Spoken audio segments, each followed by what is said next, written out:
ضلع بڑگام کا بیروا علاقہ علم و ادب کے اعتبار سے کافی مردم خیز رہا ہے۔ یہاں بہت بڑے عالم فاضل پیدا ہوئے ہیں۔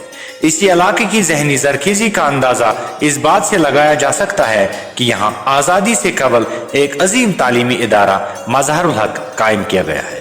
اس ادارے میں بلا تفریق مذہب و مسلک طلباء حصول علم کرتے تھے۔ اتنا بیروا علاقہ خوشحال اور خوبصورت گاؤں ہے۔ یہاں کی آبادی سکھ اور مسلمان ہیں جو ایک دوسرے کے ساتھ بڑے پیار و محبت سے رہتے ہیں۔ اسی گاؤں میں ایک قابل ہونہار اور صاحب فراست استاد رہا کرتے ہیں جو تیرتھ سنگھ کے نام سے مشہور ہے۔ اسی تیرتھ سنگھ جی کے گھر سردار اندرجیت سنگھ مارچ 1963 کی ایک صبح کو مسرت شادمانیوں کے پیدا ہوئے تھے۔ چونکہ ان کے خاندان میں علم و ادب کے حوالے سے کافی اہم شخصیات موجود تھیں اور خود ان کے والد بھی استاد تھے، اس لیے ان کی تربیت نہ صرف لاڑ پیار بلکہ ادب و تمیز اور اخلاقی اعتبار سے بھی اعلیٰ درجے کی ہوئی۔ سردار اندرجیت سنگھ کو اپنے گاؤں کے مڈل اسکول میں درج کیا گیا، جہاں سے انہوں نے ابتدائی جماعتیں پاس کی۔ یاد رہے کہ یہی پرائمری اسکول آج کا ہائی اسکول اتنا ہے۔ اچھے اور بہتر کی تلاش میں وہ 7ویں درجے میں بائز ہائر سیکنڈری اسکول بیروا میں داخل کیے گئے، جہاں سے انہوں نے 1980 عیسوی میں طبی سائنس کے ساتھ 12ویں جماعت کا امتحان امتیازی نوعیت کے ساتھ پاس کیا۔ ڈگری حاصل کرنے کی خاطر شری اندرجیت جی کو ڈگری کالج بیمنا میں داخلہ لینا پڑا۔ ڈگری کالج بیمنا میں انہوں نے BSc کی ڈگری 1982 میں حاصل کی۔ خوب سے خوب تر کی تلاش میں انہوں نے سال 1982 میں 12ویں جماعت کا امتحان اضافی طور ریاضی مضمون میں پاس کیا۔ 1985 عیسوی میں انہوں نے ایبریشم یعنی سیریکلچر میں ماسٹرز کی ڈگری حاصل کی اور اس کے ساتھ ساتھ ہی 1987 عیسوی میں فاضلاتی نظام تعلیم کے تحت B.Ed کی ڈگری حاصل کی۔ 1991 میں انہوں نے ایجوکیشن میں ماسٹرز کی ڈگری حاصل کی اور 1996 عیسوی میں سماجیات یعنی سوشالوجی میں بھی ماسٹرز کی ڈگری حاصل کی۔ مارچ 1989 عیسوی کو شری اندرجیت جی کو محکمہ تعلیم میں بحیثیت ماسٹر تعینات کیا گیا اور ان کی پہلی پوسٹنگ ضلع بارہمولہ میں گونڈی خواجہ قاسم کے ہائی اسکول میں ہوئی۔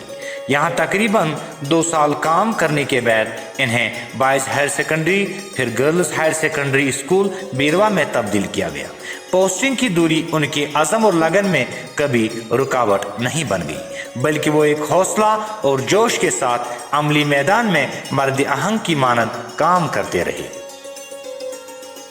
2004 میں شری اندرجیت جی کو پروموشن سے نوازا گیا اور ان کی پوسٹنگ اپنے ہی گاؤں کے ہائی اسکول میں بحیثیت ہیڈ ماسٹر مقرر کیا گیا، جہاں وہ پہلے سے ہی بحیثیت ماسٹر کام کرتے تھے۔ 2011 عیسوی کو انہیں پھر زڈیو کی ترقی سے نوازا گیا اور ان کی پوسٹنگ ایجوکیشن زون دریگام میں ہوئی، جہاں انہوں نے لگن، دیانتداری اور تدبر سے اپنے فرائض منصبی انجام دی۔ بعد ازاں انہیں زڈیو چاڈورا پھر پامپور مقرر کیا گیا۔ زون پامپور سے ہی انہیں پھر بحیثیت پرنسپل ترقی دی گئی اور انہوں نے بحیثیت principal boys higher secondary school Chrar Sharif, Gogji Pathri, boys higher secondary school Budgam میں کام کیا۔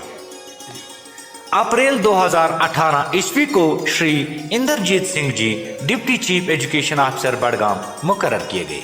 اگرچہ ان کا دفتر چاڈورا میں تھا، لیکن انہوں نے ضلعی سطح پر بہت ہی کارہائے نمایاں انجام دیے۔ نامساعد حالات اور ناگہانی آفت کووڈ-19 کے سبب تعلیمی نظام بری طرح متاثر ہونے لگا، لیکن شری اندرجیت جی نے اس وقت کے ریسورس گروپ کی قیادت کرتے ہوئے آن لائن کلاسز، خانگی سطح پر امورات اور کمیونٹی کلاسز کے خواب کو شرمندے تعبیر کر دیا۔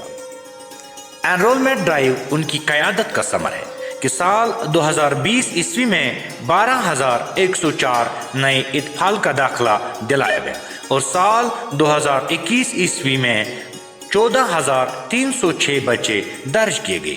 دونوں سال کنڈر گارٹن میں 6,000 بچے کو داخلہ دیا گیا۔ اس مدت کے دوران وہ گاہے گاہے بحثیت انچارج چیف ایجوکیشن آفیسر بھی کام کرتے رہے۔ شری اندرجیت سنگھ کافی ہونہار، قابل دیانتدار اور حوصلہ مند آفیسر رہے ہیں۔ انہوں نے کبھی بھی اپنے فرائض منصبی کے ساتھ غداری نہیں کی ہے۔ وہ بڑے دیانت سے اپنا کام انجام دیتے رہے ہیں۔ آج وہ محکمہ تعلیم سے سبکدوش ہو رہے ہیں، لیکن ان کی گراں قدر خدمات کا تذکرہ کرنا ناممکن ہے۔ البتہ ان کی نقوش ہمارے مشعل راہ ہے۔ خدا کرے کہ ان کی زندگی امن و سکون سے گزرے اور انہیں عمر میں